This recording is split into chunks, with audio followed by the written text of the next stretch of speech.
Nere mala kenyam biya kamal gwasa mekanor online TV channel. Anda manduna shan kwasnya mala non ruasni an walle shanga jandang rawi DH ka pai badek ronkin dang rawi jandang rer bakel bari por me bana jalinga gwa men chitwo ka jongle gwadan chaji wen shaganekten me gaina gay na itong one born Indian they were nang niji unimiso aneti lokana akanira content of humanitarian assistant akanira content la weba biginatin kon shoot bekan ko gul ngum nakaneka bana ponyo mo bana je touch ka je report me duno ke nyam chana merwach ano ka kwibon ka manshal ka nas tega ne ti jiti ay kaka bona money baje nyoka yekel ko de kon tika ngaje nguto bana kule weka ka report ana ni chiji wen chagana ko chiji wen shop karo chagana ka chenai ti shop ka baro cha mi ka bot te civilian te gradient agwa chan je to ka jen mi to re wiki juba ka bona shal ka nas report chalat gwa seme la nas ke National Salvation Front taken a Korean mi la Brigadier General Charlie Lere Edson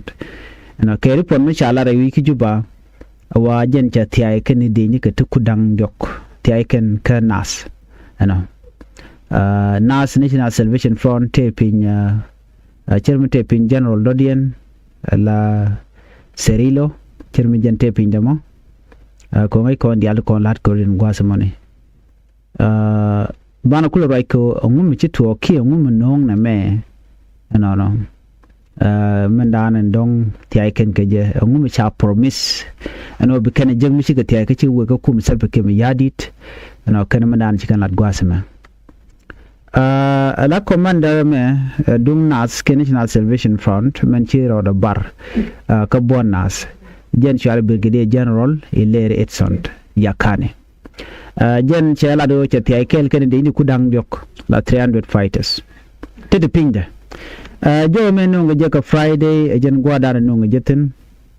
wa ci ga defaki ci ga tiay ci go ka kuma salbe ke mi yadit no kana gor kana be mal bedeten kan ci ga right ko de na daga takamat kana tele kor monong mal so kuje mo jen me kune choose no bine ne timo tubi mal bukan bine lat ke kum selb ke mi yadit but ngane je gwano caretaker amnesty Michel ka kwide ni ko ne dor ano de ka bere wuje teramba tich ban ngai kon diale reason dan tini ngwante ka dor gaje ata dan yan kana na kuma selb ke mi yadit shang je ga dan shang na jen ta dan ne to ngwante ka rar ka je ko selb ke mi yadit che goro te mal de bere wi ka South Sudan che goro no take a national election me de lat peacefully ano and then iyo mi chu kai jo bu chu jen kana de te ga ji Equatoria kan ne te kon de dor no kate ka bona chala na sigan de ka spela go sigan de bona ko bat chal tigan kanas 300 soldier chimne ni no gwad me kan de kon jiti bat chi peng mu we ne bat tikala de 300 ne ti kudang jok kan te ga mas jigan ko ja gwad ju kan de ni diala no lo jare wich ana bar ngai kon diala ala deal ramkel mid de ke rami mo mela ni chiti ay deal danan shi me kan de to tin chiti ay chi we kwidian a different lung kana ta dan de cholo ne to ko kente lo ko men jega dan latka aminen yaram mo cheti aga bana cholo no bia diel dan de je kan diel dong ko ne ti cholo je very different ko sometime jen dong tele mo gore ka je dong nobody kan it to so tele mi de let ka je so ba ko lo ga ne de ko kente gor no panke no de yen ko kale lur ke pele ke ko jen pele na mo so charat ka kwiko de nak civilian de japal batel ne nak civilian tel ne moti yer civilian ne ko nak civilian ma ka jukume ko kene de kon la we buga na bugan kon bada jene na ciknya na bire wuch ci jan hudan me misali yakane me jen charai ke message mi jak wuri chal ke la leader kwer dini jen General Thomas Serilo no dere gore mal de ka roi kene kum selbi kem yadi ke dere lunjok Gerald Thomas Cirillo ngai konte kai Equatoria jen gwadante tinyenye ke kume marwai ke selbi kem yadi dio je ko gwadde dan jikone no shuren mat ke kume sfilayo ko gwadde dan no antama jen muda mem paiti ay joge Thomas Cirillo no ne dere gwano jin deri mal deri lat ke kume joge nas leader Gerald Thomas Cirillo ko jen brigadier general ko ngai ko ndiale kene diale la ti la na gorbe ti na kel ko baje ko mo ko position no so jen jo dan to ko kuje mo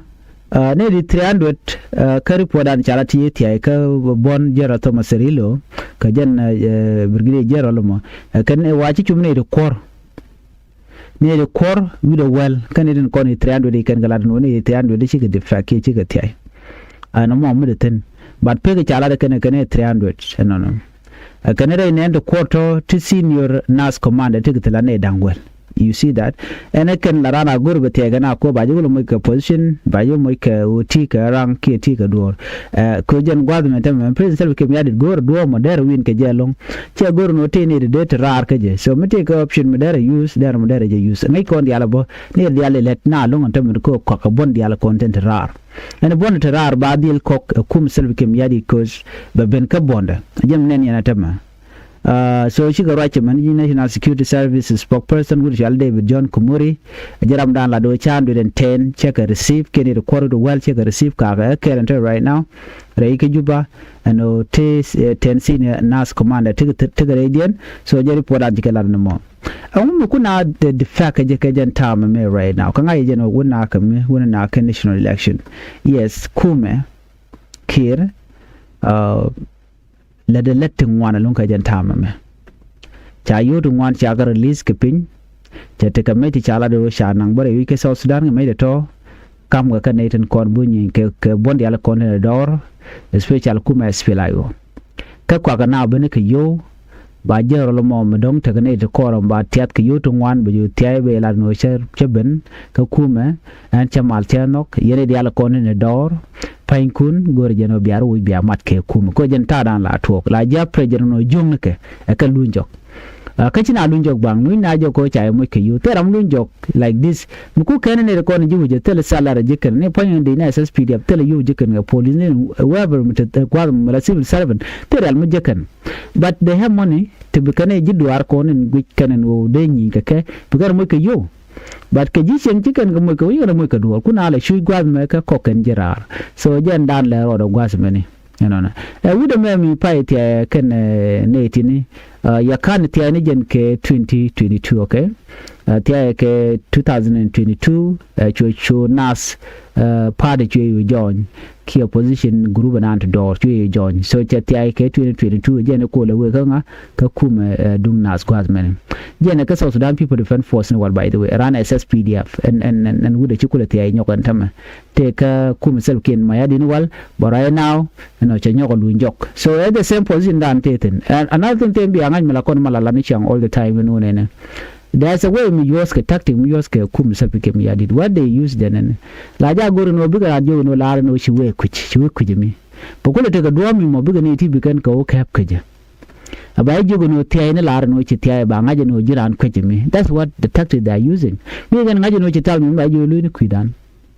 mene de kon chi jogo ni mi bulun jo ka ken tin jogo so jen do badana yos ka ngwane gaje so report me aje report nyam dan yen link mo nan chore lat kwana we no ka report nyam dung ji UN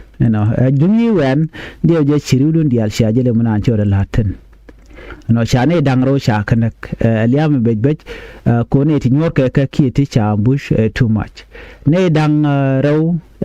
ne dang ro cha kan ne dang baro cha mo ka bot ke report mi cha la report mo cha gon ni ga jen cha dang ro dongwan cha la do ne dang ro ka nation peacekeeper cha kan ne dang baro cha mo ka bot ke je la to ga je la de mon ka ne ko na kana ka ne kan ha chi kan an ban ngai ke je jo ne na kana they are there ngai ke ne de na kana ma ka ne ten kontin la dini murele ka de dini SSPDF charen mat ko lo kono bi unimis big won mi ko unimis te lam din mi let kan right now so la de mo cha gurno de kan lat